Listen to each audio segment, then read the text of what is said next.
Gabriel remains in the game and up so far.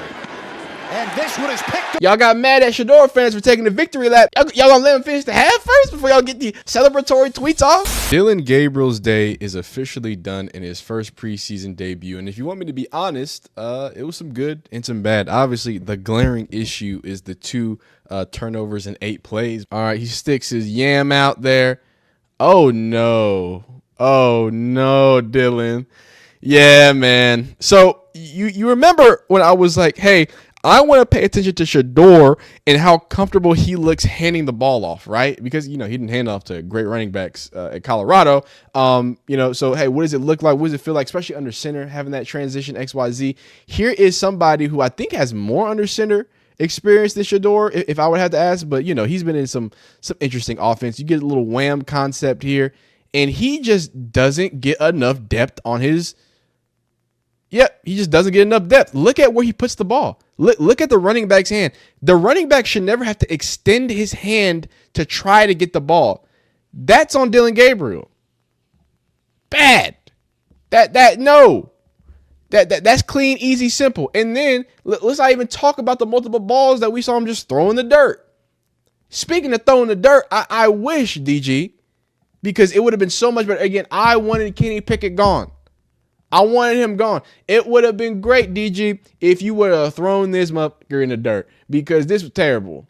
What do we see? Apparently a levels concept, right? Some people are telling me the tight end should do something. Some people are telling me Deontay Johnson needs to do something. DG sees this here. You got a torpedo coming at you. You got this linebacker dropping. You got a defensive line dropping and trailing in coverage, which is, never a fun thing. Oh, no, he's coming to – okay, cool. I'm about to say, is he dropping in coverage? He's got some heat coming at him. He hesitates just a little bit. I do want to say Andrew Mukuba straight bullies Deontay Johnson. Straight bullies him. So I will say that. It's not fully on Dillon Gabriel because he does get pushed. Hey, hook him horn, son. It's only pass interference if it's not a long horn. That's how we do it around here, okay? He just pushes Johnson out the way, okay? But either way, who were you throwing to? Oh, wow. I don't know why. It just potatoed randomly. Okay. But as you can see, throws it right there. He bullies him, comes in right in the middle. What is he looking at? And here's my thing. As we look at this, don't tell me that it's the tight end's fault. Look at where this ball is placed. It's placed in between them. If you wanted it to get to the tight end, put it on his back shoulder. If you wanted to get Deontay, you got a lot of space towards the sideline. It looks like indecisiveness. That's what it looks like to me. The media, Browns media, was painting this as Evis, Shedeur doesn't have a chance. He's buried on whatever. So I'm not going to go up in here. Look, it's just preseason, right? I'm not going to call this a win for Shedeur because, again, just like last week when Shedeur did what he does, had great ball placement, that's what we expect. I expected Dillon Gabriel to not be as equipped as Shedeur Sanders. You shouldn't be surprised by that. But Dillon Gabriel did look sharp. He looked really sharp. You could really tell, with my handy dandy notes here, you could tell the reason why Kevin Stefanski wanted him, why he wanted him in the offense and different things like that. His final stats were he was 10 for 14, 97 yards, interception, 2 rush. Oh, sorry, that was just through 28 minutes. Let me actually get the full breakdown here. Actually winded up in the day. We always got to check on our man Daniel. He finished the day with 143 yards, 13 for 18, interception. Again, that fumble is not going to be credited towards him, but we'll get into it. And I think the biggest thing here when we talk about a pick six to hook 'em horns, I mean Andrew Mukuba, it's gonna be a dog, and he's the one who also got the fumble recovery. Hey, it's gonna be a dog. Hey, I'm telling you, I don't know how y'all let Eagles just continue to do that and continue to get it more. But let's be honest. Let's be truthful here. Everybody said that Dillon Gabriel was so far ahead. His superpower in the competition is his computer-like processing speed and decision-making. That's what Mary Kay said. Everybody's favorite, right? Albert Breer, 92.3. I think the reality is he was pretty far behind to begin with, talking about Shedeur Sanders in relation to Dillon Gabriel, right? And of course, check this out. After the first quarter, Yeah, everybody was getting their memes off. Many national media members watching this unfold after one corner. 8 for 9, 73 yards, 100.5 rating, decisive, accurate. And he was. I'm going to be honest. I think there needs to be real credit. Hey, he looked good. Sorry. I think it's Gucci. I think that's how you spell it. I think it's Gucci. I think he told me he told me how to do it and say it and everything. I hope I'm not saying it wrong. Anyway, he says, I know what he do. He says he was scared. Garrett Bush says, okay, that's 2 nice throws in a row. Like the dude was cooking. Dillon Gabriel leads a 2-minute drive that ends with Andre Schmidt making a 49 yards. So he did lead multiple scoring drives. Dillon Gabriel opened up perfect. He was like 4 for 4. I think he was like 6 for 6 at one point. He was perfect on third downs. All that cannot be ignored.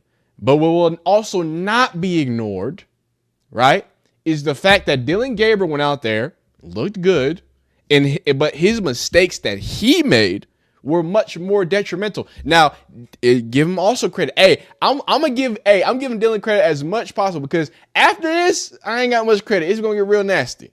I was hoping Dillon Gabriel, what you would do is also look good, so Kenny Pickett get thrown off the ship. Y'all just gave Kenny Pickett a reason to be around. That's my problem with you, DG. Other than that, I think you're a baller. But my problem is with people like this.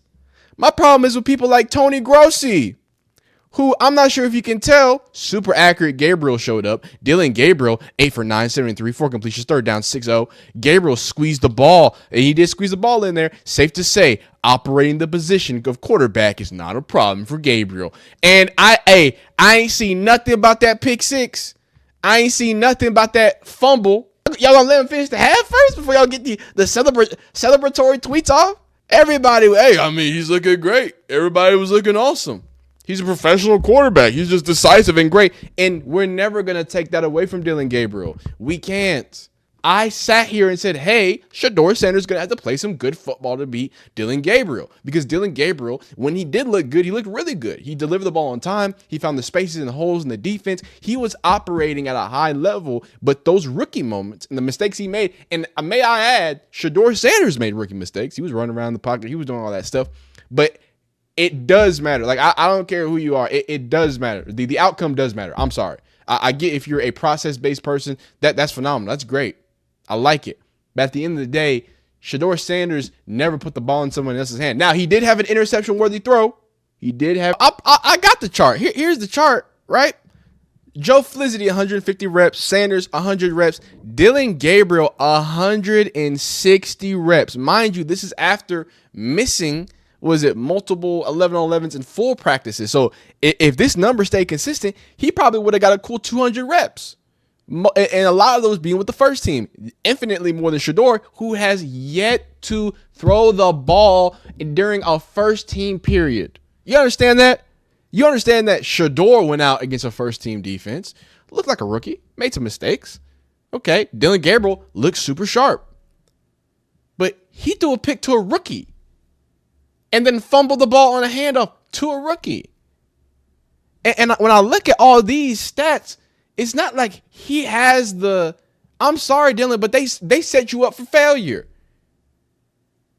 I don't even think it was that bad. I got to be honest with you. I don't think Dillon Gabriel is a terrible quarterback after this. Like, if we be honest, like, the kid's going to be okay. He clearly did some great things with the ball, and I'm sure he's going to find success if given the time. But the fact that the Browns media and certain people who want to pretend like only people who like Shedeur are just people who are just, it's just hysteria and everybody's going crazy. Dog, we've been watching football. What are y'all talking about? Dillon Gabriel has been in college football for 6 years. Historical guy, by the way. He leads FBS in all touchdowns. Bounced around from UCF to Oklahoma to Oregon. Decent success at multiple schools. I just feel like if Shedeur had bounced around to multiple schools and couldn't fully get the job done at any of them, that might have been held against him.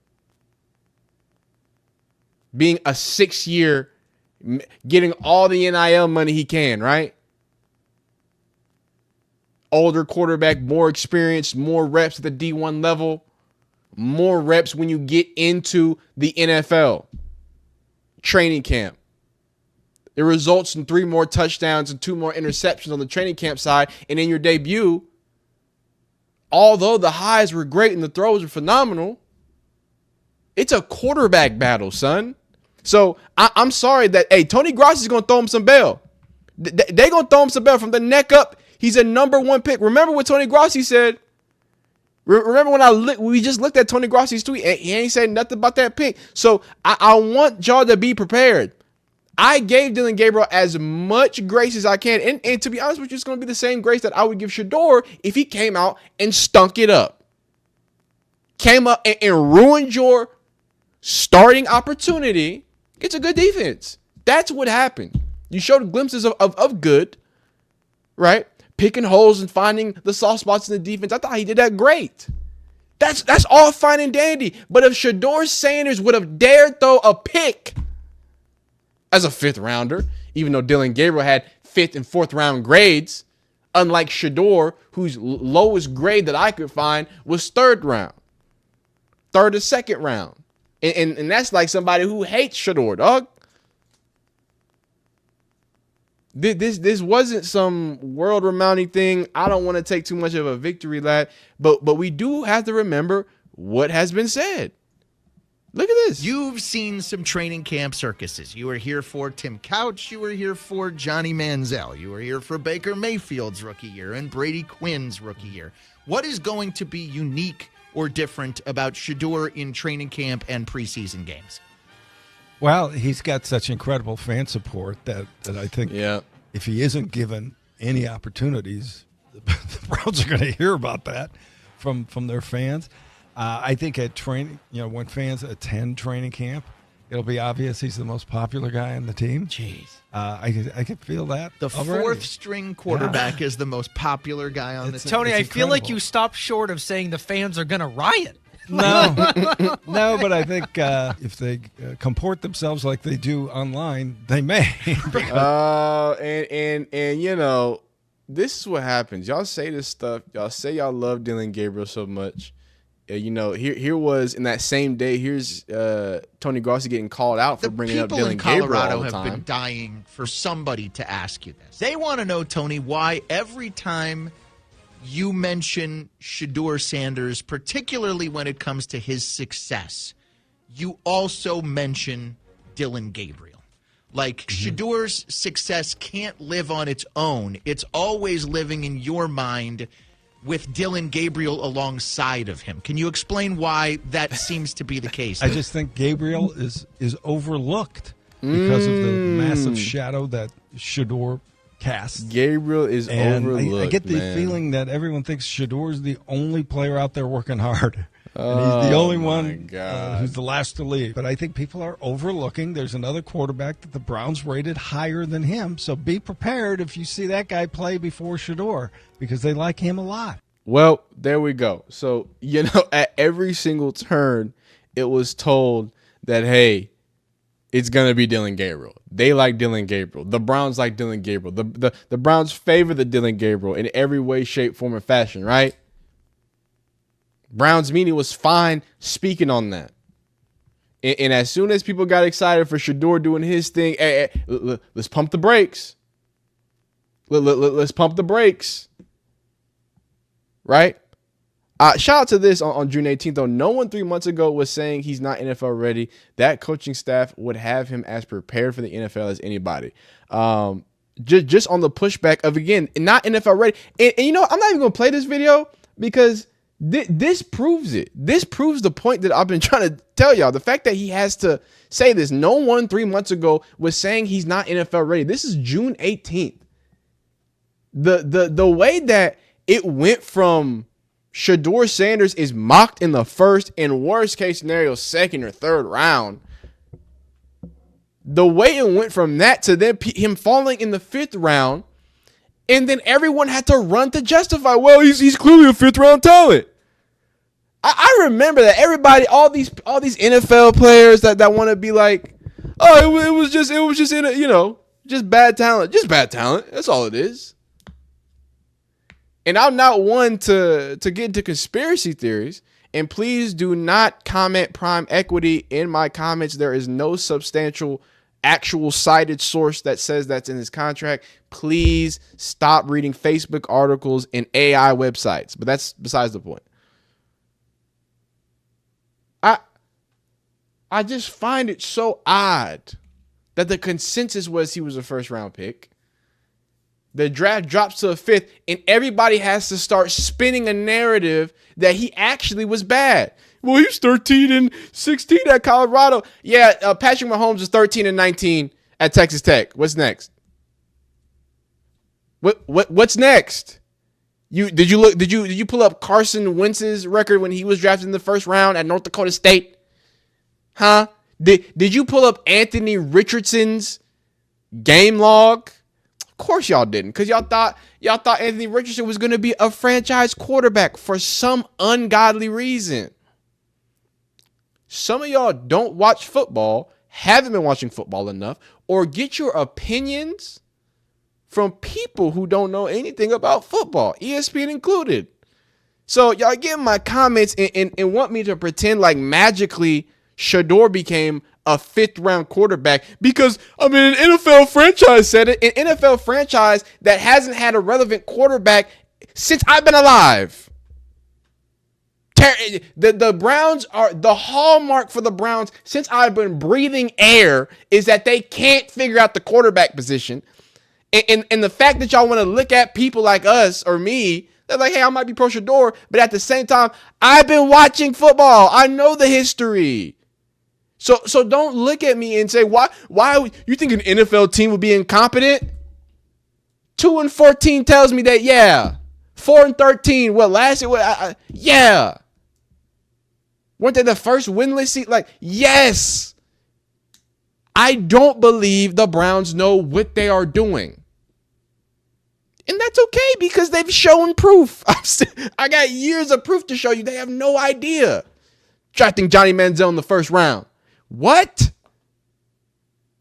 But you want me to think with what they value makes sense. Well, he's thrown a pick. He took some bad sacks. Browns film breakdown. Again, this is where I go for unfiltered, unbiased takes. Just the picks. Key example of missing a protection call. Right guard feels like the only one sliding right.